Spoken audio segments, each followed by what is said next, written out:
زما د ایمان او د عقیدې ډېرو معززو حاضرینو او مسلمانانو ورونو،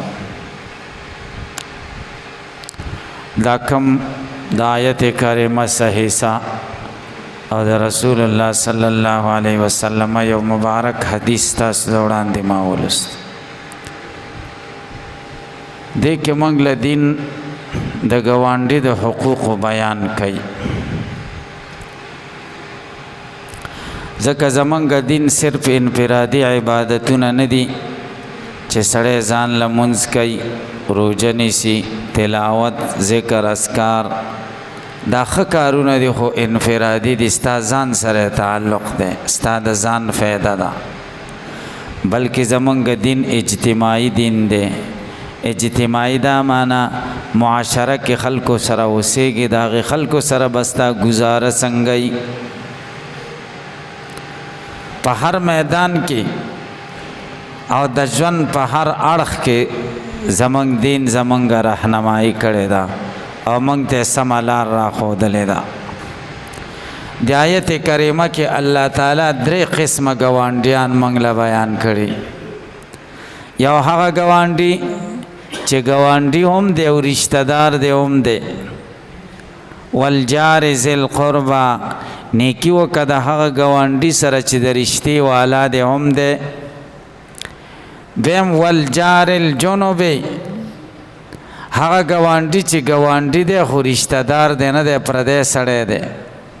الله وایي د هغه ګاونډي سره هم ښه سلوک کوه. دریم نمبر والصاحب بالجنب، هغه سړی تا سره عارضي طور خوا کې اوسیږي، باقاعده تا سره ژوند او زندگی نه ده، ګاډي کې سفر کې یو کرسی باندې در سره ناست دی، مانځه کې په صف کې د خوا ته ناست دی، سبق کې در سره خوا کې یو ځای ناست دی، په لاره در سره یو ځای روان دی، دا عارضي ملګری دی، د ده سره هم ښه سلوک کوه چې ده ته تا نه ضرر ونه رسي او هغه تا نه تکلیف نشي. دا 3 قسمه ګاونډیان الله ذکر کړي دي. د حضرت عائشہ رضی الله تعالی عنها او د حضرت عبدالله ابن عمر رضی الله تعالی عنه دواړو نه روایت ده چې رسول الله صلی الله علیه وسلم فرمایلی دي چې جبریل علیه السلام همیشه راځي او بار بار د خدای په حکم ماته د ګاونډي باره کې د ښه سلوک وصیت کوي، تر دې چې ما سره ویره پیدا شي چې ګاونډي د بل ګاونډي سره په میراث کې حصه‌دار نشي. دومره وصیت کوي چې ګاونډي سره ښه سلوک بار بار وایي، ما سره ویره پیدا شي چې ګاونډي د بل ګاونډي سره په میراث کې شریک نشي. د دې مطلب دا دی چې زمونږ دین موږ ته دا تعلیم راکوي چې په مسلمانه معاشره کې به مسلمان بل مسلمان له ضرر نه رسوي، بس پیدا به رسوي. که فایده نشي رسولی، کم سے کم چاله خو به ضرر نه رسي، به دومره خوشه چې چاله ضرر مه رسوه.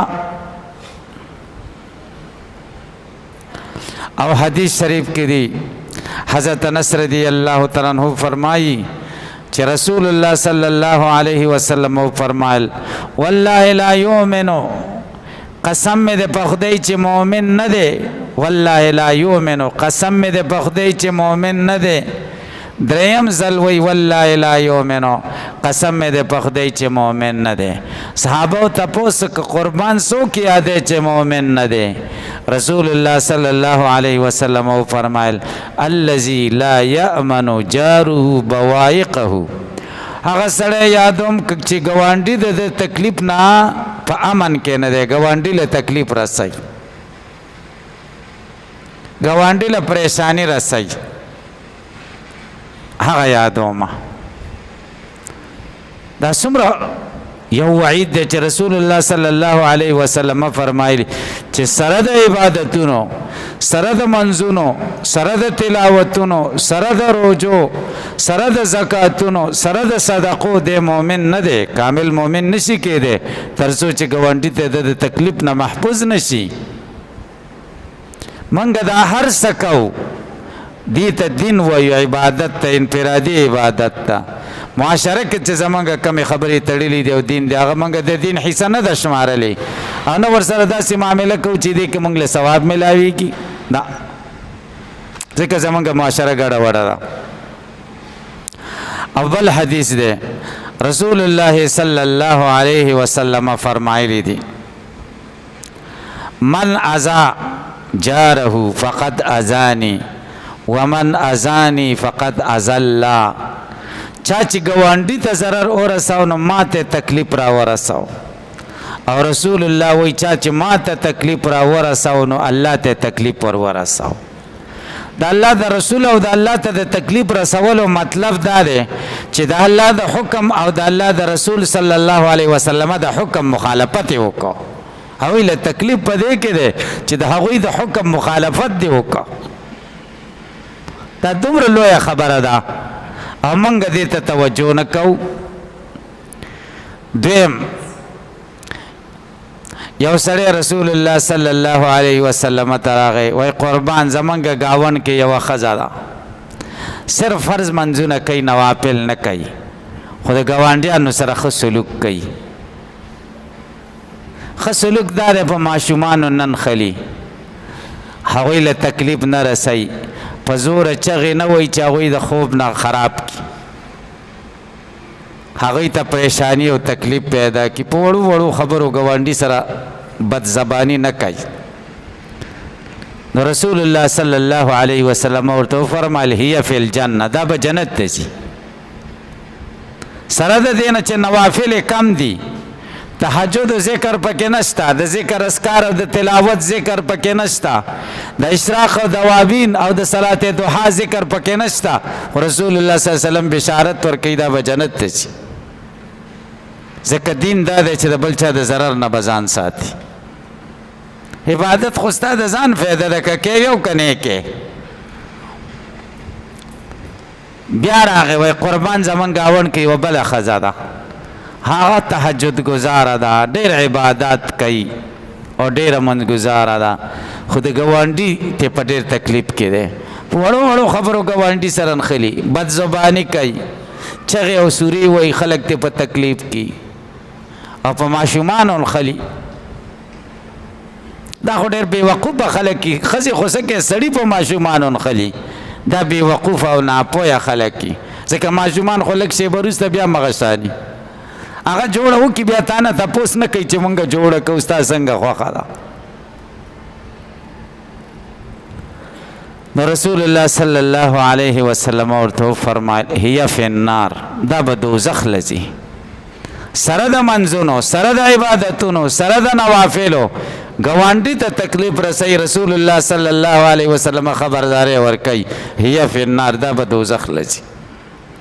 دینه معلومه شوه چې دین دا دی چې بل چاله به ضرر نه رسي، دین دا دی چې خلکو له به فایده رسي، دین دا دی چې د مسلمان د ضرر نه بلکې غیر مسلم ستا ګاونډي دی د هغه د ضرر نه به هم ځان ساتي. دا دین دی. او ګاونډي یو دا نه چې ضرر به ورته نه رسي، بلکې د هغه خبرګیري به کې، د هغه حال احوال به معلومه، څه بیماري څه تکلیفي ستا څه وس منډه ترلی هغه به ورسره کې، د هغه د حال نه به ځان خبرې، د هغه د لوږې او تندې نه به ځان خبرې. ځکه رسول الله صلی الله علیه وسلم فرمایلی دي ما آمن بی من بات شبعان وفي جنبه جار جائع. هغه سړي په ما ایمان نه دی راوړی چې څوک په مړه خېټه وده شي او خواته ګاونډي وږی وهو یعلم به، او دی پوهي چې دی وږی دی. رسول الله وایي د په ما ایمان نه دی راوړی. تاسو موږ د خپل ګریوان کې ځان سره سوچ وکړو، دې کې وینا ته ضرورت نشته چې پلان کې داسې دی او زه داسې یم او ته داسې نه. خپل ضمیر سره سوچ وکړو، دا فیصله خپل ضمیر ته وسپارو، خپل وجدان ته وسپارو، خپل زړه ته وسپارو چې زمونږ څه صورت حال دی. رسول الله وایي په ما ایمان نه دی راوړی چې څوک موړ وده شي او د وږي ګاونډي خبرګیري ونه کړي، هغه وږی ویده شي. موږ له دین دا تعلیم راکوي. دین رسول الله صلی الله علیه وسلم فرمایي چې څوک غوښه پخوي وایي اوبه دې پکې زیاتې کړي، ښوروا به زیاته شي، د ګاونډي حصه به پکې وکړي، د ګاونډي حصه پکې وکړه. کور ته سپروټ راوړې، حدیث دی، د ګاونډي حصه پکې وکړه. که نشي کولی په خپلم غریبي دومره څه دې راوړي چې د خپلو بچو دې کېږي، نشي کولی، نو بیا رسول الله صلی الله علیه وسلم حدیث دی کټوۍ داسې مه کوه چې د هغه بوی ستا د ګاونډي د ماشومانو پوزې ته ورسېږي او هغه کور کې جاړي، هغه غوښه د پلار نه غواړي او پلار سره د غوښې پیسې نه وي. او چې فروټ دې راوړل ګاونډي له حصه نشي کولی، نو بچو ته ورکوه، ته دلته پټ وخورئ. دا نه چې کوسې ته وباسي او د ګاونډي ماشومان یې وګوري او هغه کور ته لاړ شي، هغه هم هغه څیزونه د مور نه غواړي او د پلار نه غواړي. او دا زړي او پوستکي د فروټو دا ښکاره مه اچوه، دا پټ واچوه چې هغوی ونه ګوري، د هغوی دل ازاري به وشي، د هغوی زړه ته به تکلیف ورسېږي. ماشومان به یې غواړي، د پلار او د مور زړه به یې تکلیفېږي او د هغوی هغه خواهش به نشي پوره کولی. تاسو سوچ وکئ زموږ دین څومره جامع دین دی او موږ ته د دین دا تعلیم دی. ان تر دې پورې چې ګاونډي نه و، ګاونډي ته به وایې هېڅ پریشانه کېږم زه یم، که ته ځې چېرته لاړ شه ستا د کور هر څه ذمه داري زما ده، بلکل پریشانه شه، پریشانه کېږه مه، بې فکره شه، هېڅ غم مه کوه، هېڅ سوچ مه کوه، زه یم. دې ته ګاونډي وایي او دا د مسلمانۍ تعلیم دی موږ ته. او د ګاونډي د حیا، د ګاونډي د عزت، د ګاونډي د ابرو داسې حفاظت به کوې لکه د خپلې ښځې، د خپلې لور، د خپلې حیا، د خپلې عزت څنګه ساتنه چې کوې، چې داسې دې ونه کړه. رسول الله صلی الله علیه وسلم ته یو صحابي وایي ای الذنب اعظم یا رسول الله، اے د خدای پیغمبره په ګناهونو کې کومه ګناه ډېره لویه ده؟ رسول الله صلی الله علیه وسلم ورته وایي ان تجعل لله ندا وهو خلقک، خدای سره ته شریک پیدا کړې په داسې حال کې چې خدای ته پیدا کړې، ټولو کې لویه ګناه دا ده. ثم ماذا یا رسول الله؟ صحابي وایي بیا کومه ګناه لویه ده؟